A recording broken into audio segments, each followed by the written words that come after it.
Chapitre 14. Au plaisir de te revoir, ami. L'atmosphère bleue de la terre apparut. Nous étions au-dessus de la mer et nous approchions de la côte. Le soleil pointait au-dessus de l'horizon, derrière la cordillère lointaine, et je me mis à contempler le beau spectacle que produisait le soleil, qui étendait ses rayons dorés à travers les nuages argentés. Le ciel bleu, la mer brillante, les montagnes au loin.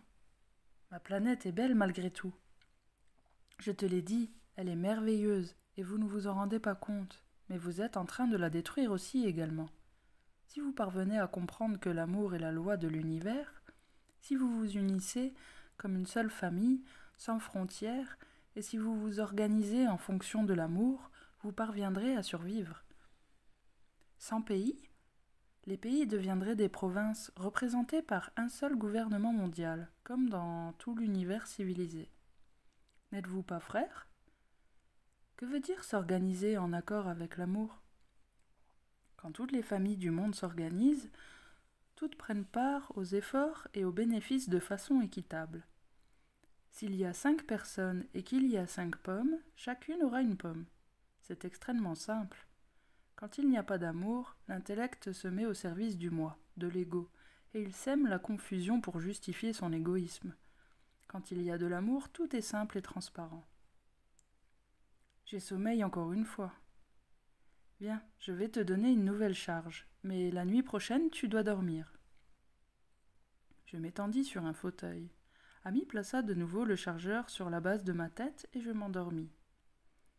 Je me réveillai plein d'énergie, content d'être vivant. Pourquoi ne restes-tu pas avec moi quelques jours, ami? Nous irions à la plage. J'aimerais bien, dit-il en me caressant les cheveux. Mais j'ai beaucoup à faire. Beaucoup ignorent la loi, et pas seulement sur terre. Tu es très serviable. Grâce à l'amour, rends service toi aussi. Lutte pour la paix et pour l'union, et écarte pour toujours la violence. C'est ce que je ferai, quoique certains méritent un bon coup sur le nez. Ami riait. Tu as raison, mais ceux-là s'attirent eux-mêmes les coups qu'ils méritent et qu'ils reçoivent sur le nez. Comment? Les violations à l'amour se payent de façon plusieurs fois décuplée. Souviens-toi de la souffrance que l'on peut observer en tant d'endroits. Certains ont des accidents, d'autres perdent des êtres chers, ont de la malchance.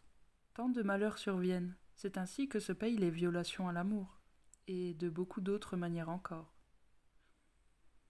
La station balnéaire apparut. Ami immobilisa le vaisseau à quelques mètres au-dessus du sable de la plage. Nous étions invisibles.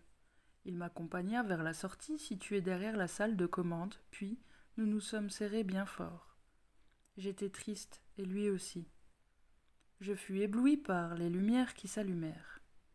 « Rappelle-toi que l'amour est le chemin vers le bonheur, » me dit-il alors que j'avais la sensation de descendre.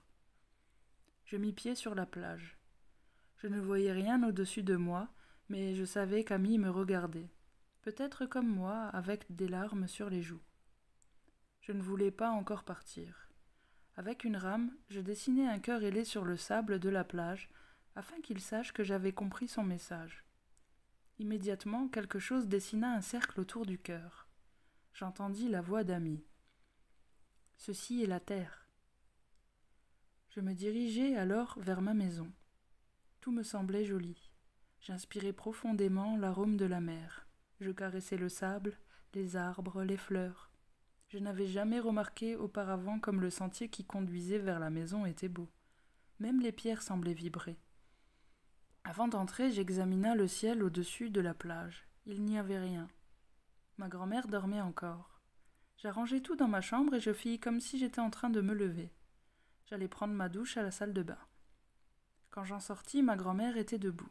« Comment as-tu dormi, fiston ?»« Bien, grand-mère. Et toi ?»« Mal, Pedrito, comme toujours. Je n'ai pas fermé l'œil de la nuit. » Je ne pus m'empêcher de l'embrasser tendrement. « Petite grand-mère, j'ai une surprise pour toi. Je te la donnerai au déjeuner. » Elle prépara le café et le servit. J'avais placé les noix dans un plat recouvert d'une serviette. Il en restait 5 ou 6. « Goûte cela, petite grand-mère, lui dis-je en lui passant l'assiette. « Qu'est-ce que c'est, fiston ?» Ce sont des noix extraterrestres. Goûte-les, elles sont très bonnes. Qu'est-ce que tu dis, enfant? Voyons. Que c'est bon? Qu'est-ce que c'est? Je viens de te le dire. Des noix extraterrestres. N'en mange pas plus que 3. Elles ont beaucoup de protéines. Petite grand-mère, sais-tu quelle est la plus grande loi de l'univers? J'étais radieux. J'allais lui donner une leçon magistrale. Bien sûr que oui, mon petit, répondit-elle. Je me préparais à la corriger de son erreur. Quelle est-elle, petite grand-mère? L'amour, évidemment, Pedrito, répondit-elle tout naturellement. Je demeurai abasourdi. Comment pouvait-elle le savoir? Et comment le sais-tu, m'exclamai-je? C'est écrit dans la Bible. Alors pourquoi y a-t-il de la méchanceté et la guerre, petite grand-mère? Parce que tous ne le savent pas ou ne veulent pas le savoir. Je partis vers le village. En arrivant sur la place, je demeurai figé. Les 2 policiers de la nuit précédente s'avançaient vers moi. Ils passèrent tout près en ne faisant aucun cas de ma présence. Soudainement, ils regardèrent vers le ciel. D'autres personnes firent de même. Là-bas, très haut, il y avait un objet lumineux qui se balançait en projetant des lumières de différentes couleurs. Rouge, bleu, jaune, verte.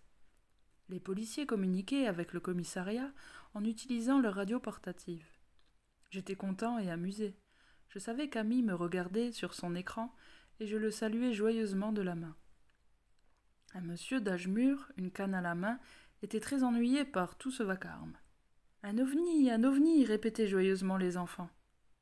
Le vieux monsieur jeta un coup d'œil vers le ciel et, détournant son regard, en maugréant, ajouta « Pauvre ignorant superstitieux ! C'est une sonde ou un hélicoptère, un avion. OVNI, quelle ignorance !» Il s'éloigna dédaigneusement, sa canne à la main, sans même regarder de nouveau le prodigieux spectacle qui se déroulait dans le ciel de cette belle matinée. Je perçus dans mon oreille la voix d'Amy, l'enfant des étoiles. « Adieu, Pedrito. »« Adieu, Ami, répondis-je avec émotion. L'ovni disparut. Les journaux du lendemain ne mentionnèrent pas ce fait. Peut-être que ces hallucinations collectives ont cessé d'être des nouveautés. Elles ne sont plus des nouvelles. Le nombre de personnes ignorantes et superstitieuses augmente chaque jour. Sur la plage de cette station balnéaire, un cœur ailé à l'intérieur d'un cercle est gravé sur une haute roche. Celle-là même sur laquelle je connus Ami. Il semble qu'on ait fait fondre la pierre pour dessiner ce signe. Personne ne sait comment cela s'est produit. Quiconque parvint à cet endroit peut le voir. Il est cependant difficile de monter sur cette haute roche, surtout pour les adultes. Un enfant est plus agile et surtout plus léger.